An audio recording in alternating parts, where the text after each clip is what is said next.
Now for today's video, I'm going to be reviewing Halloween Kills. So, all that said out of the way,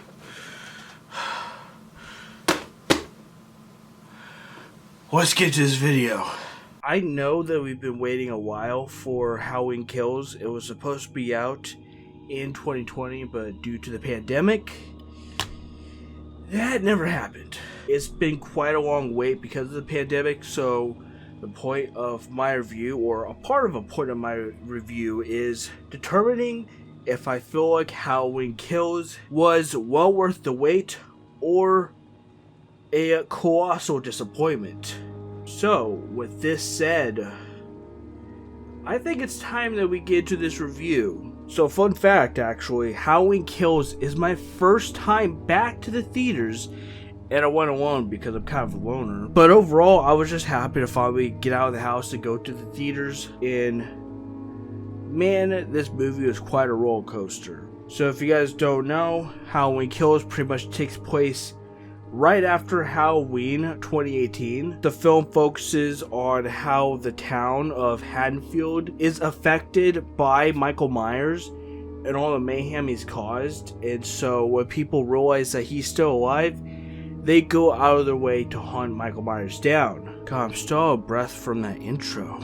That name, Halloween Kills, is not deceiving at all. There's quite a bit of bloodshed. There's a lot of kills, and just for that alone, I would say that's well worth your time. Or if you just love Michael Myers, I think that the movie has a lot to offer in that regard. I think definitely one thing that I really want to talk about is those flashback scenes. My god, they did not disappoint.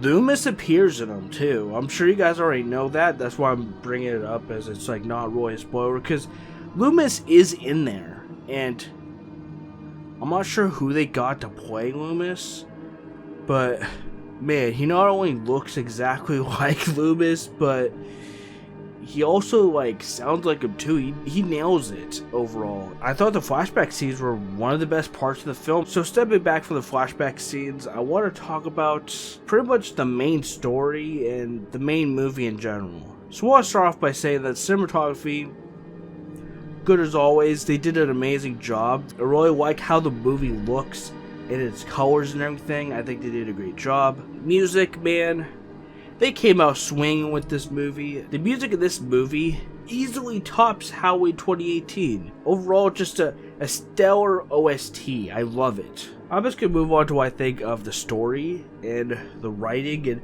the kills and just the action in general. I'm not going to say too much spoilers because I'm going to have like a little spoiler section at the end, which I'm not even really going to elaborate too much on the spoilers because there's a few things I want to talk about that kind of peeved me off about the movie. But I think the writing, for the most part, a lot of parts of the writing was, in my opinion, decent.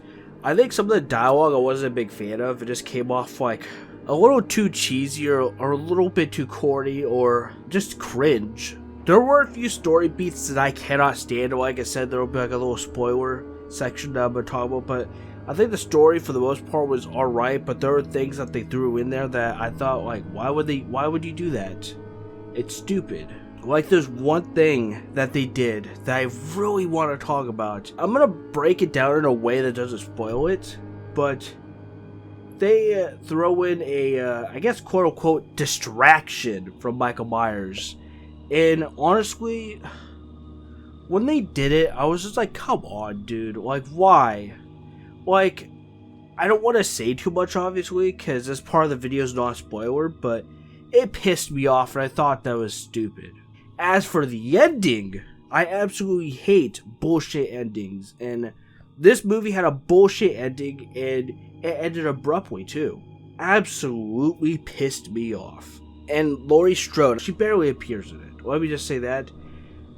She's not in it that much. Not as much as the last movie, at least. So she's not really that big of a part of the movie as she was last time. It's more focused on her granddaughter. I forgot her name, but isn't her name like Allison or something? I don't remember, but the story is mainly focused on her, and as well as her mother a little bit. But then we got characters like Tommy Doyle and Lonnie, who apparently wouldn't get his ass away from there. And there's an array of a bunch of characters, and a lot of them die. Because I know, especially the name's Halloween Kills, and it does deliver on the kills. Let me go on about the acting, though. I think that the acting for the most part was pretty good, aside from some weird decision for the dialogue that I personally do not like. I think that some of the dialogue could have definitely used quite a bit of work, in my opinion at least. But most of the acting is pretty stellar. And I do want to mention the acting coming from Michael Myers' actor. I think that, you know, his movements and his mannerisms done well to a T, in my opinion. Like in the flashback scenes, I'm not gonna spoil anything, but the way Michael moves, like, I don't want to say too much because his movements, the way he acts, it behaves, it's like, honestly, one of my favorite parts of the movie. There are a few times where I'm like, wow, I was starting to get hyped more and more the more I saw him, because the way he moved, and also the way that he would counter danger, I found very, very intriguing. But overall, for the most part, I enjoyed the movie, minus a lot of things that I had an issue with. For example, you know, the ending, I did not care for at all. Some of the story beats, like I said, there's that distraction from Michael Myers for a little bit in the film, and it's just utterly stupid. And I will talk about it after I get my final verdict and everything, because I'm gonna have like a little spoiler section. But it was really, really dumb. But yeah, I enjoyed the movie, just aside from some of those issues. But let's get to it, the final verdict. So as for the cinematography rating, I think that it looks pretty amazing. This is definitely one of the best ways that we've seen Halloween and Michael Myers in terms of cinematography. I think they did a really good job, but there were some genuinely cool shots in this movie that I was like, damn, that looks good. So overall, I feel like it's a visually stunning movie. As for the music, you guys already know this, the music fucking slaps. The OST, as always, fucking amazing. Even better than Halloween 2018, in my opinion. And speaking of Halloween Kills music, a good friend of mine by the name of Mike Shabante not only did a cover for the Halloween Kills trailer, which by the way I would really check out, it sounds amazing, but he also did some music for the Halloween Inferno series, which is, like, if you guys don't know, it's a fan film series that's based around the Halloween 2018 universe. He did music for that as well. I would check out the Halloween Inferno films. They're worth your time. I own a Blu-ray, which is called the Boogeyman Cut of Halloween Inferno, which combines all three of the fan films of Halloween Inferno, because it's a three-parter. But I would really recommend going to check out Halloween Inferno. You guys will not be disappointed. It's amazing. But moving on to the writing and story. I think the writing is, in my opinion, I think it's okay, but it has issues. And of course, the kills are amazing and everything, and I like how the story ties in certain characters and stuff. But overall, I feel like there are just some things that bothered me about the story, and plus the ending just honestly pissed me off. Like, yeah, of course I'm gonna watch Halloween Ends to see how the trilogy ends, but overall, the ending was just, it pissed me off. As for the acting, I thought it was pretty good. I think that the acting in this was very well done, and I overall think that all the actors did a great job. And as for the final verdict, I'm gonna give this movie a 7.5 out of 10. I think that the movie was good. I enjoyed it, but like I said, there are some things that pissed me off about it. And yeah, it's not enough to, of course, make me hate the movie or anything, but nonetheless, there were still things that I was like, why? Why did you guys put this in the movie? Or why did you end the movie off like this? And honestly, I don't think I could give this a 9 seal of approval. I don't think I could recommend this. I still enjoyed it, but there's just some things that I feel like could have been done better in the story. And the ending was just absolute bullshit. I think that Halloween 2018, the way they ended that movie off, was absolutely perfect. So for my final statements, and I'm actually going to turn this into the question that I gave off at the beginning of the video.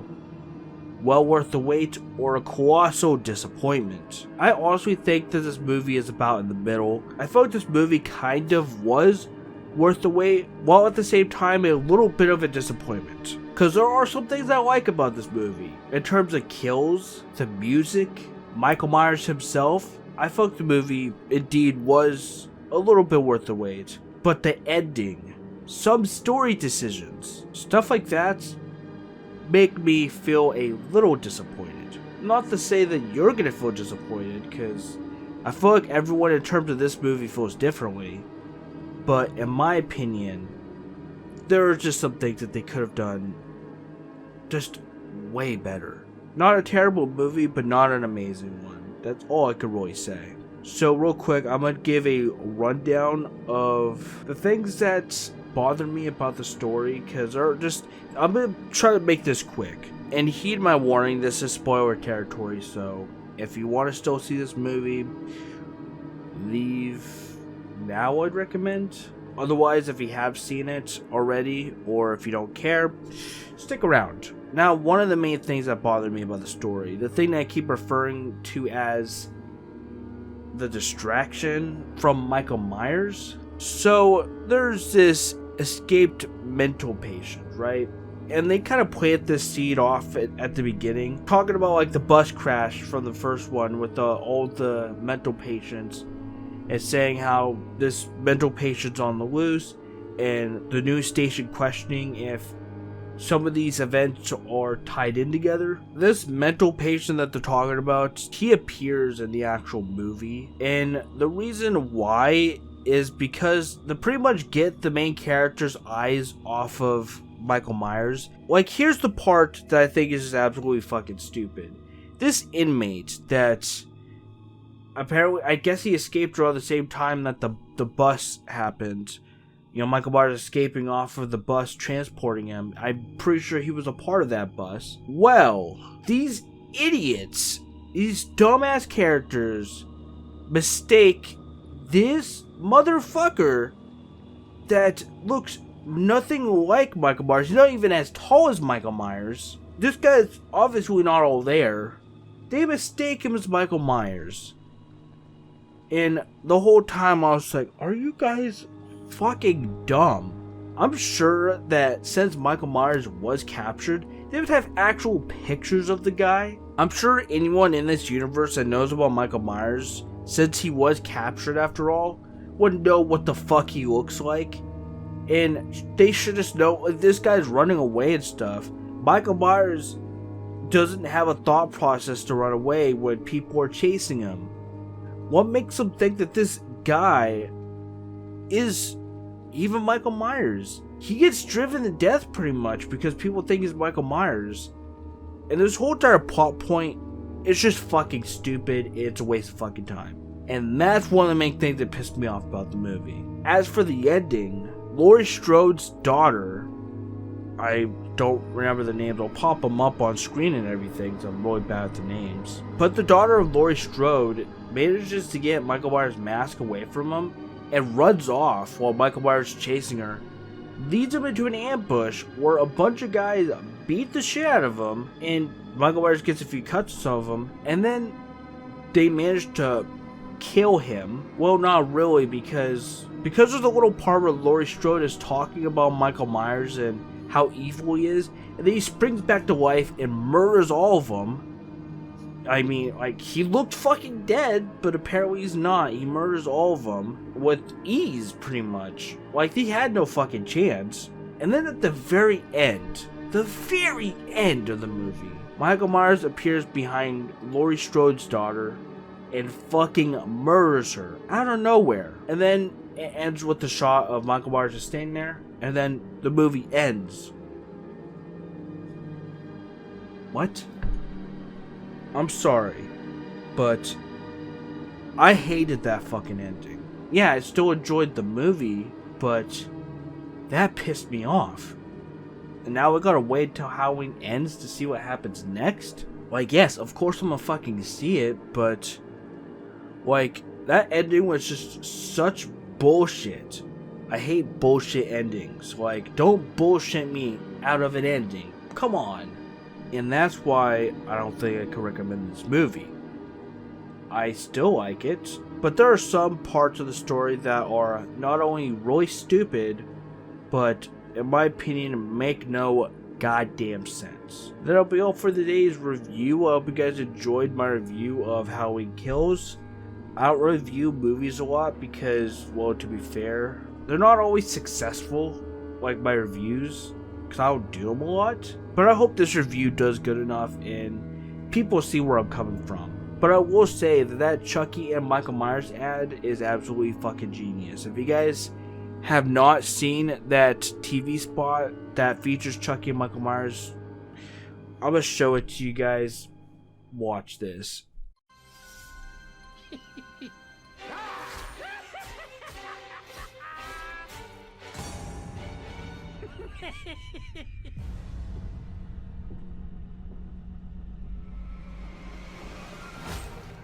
What? You don't like it? I will say, seeing Chucky and Michael on screen, even though that Chucky's obviously green screened from the TV show, like that's footage that they got for the TV show, that they just reused for the ad, it's still fucking cool, and we get to see both of them on screen together, and that's enough to make me super happy. But that'll be all for today's video, guys. I hope you guys enjoyed this video. If you guys did, be sure to leave a like, subscribe for more content, definitely subscribe to become a slasher. All social media links in my merch section below. Thank you guys so much for watching my Halloween Kills review. Man, it's been quite a wait for this movie. Now we gotta wait for the Scream movie in 2022. At the very beginning, January, we're gonna be starting off the year strong with Scream, the return of Ghostface. Then, of course, we still gotta wait for Terrifier 2. Art the Clown to come back and fuck some shit up. I cannot wait for Terrifier 2. But I'm out here. I'll catch you on the next video. Thank you guys so much for watching. And don't forget, guys, to keep on slashing.